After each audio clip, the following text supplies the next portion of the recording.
यकीन नहीं होता मुझे कि एक वक्त पर जिस लड़की को मैं देखने के लिए तरसता था, आज उसे देखने का दिल नहीं करता। एक वक्त जब मैं उसके मैसेज का वेट किया करता था, आज वो मेरी तरफ से ब्लॉक है। एक वक्त जब वो उदास हो जाया करती थी तो मेरी दुनिया उजड़ जाया करती थी।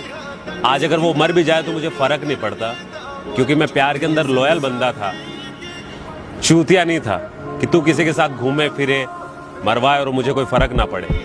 और अब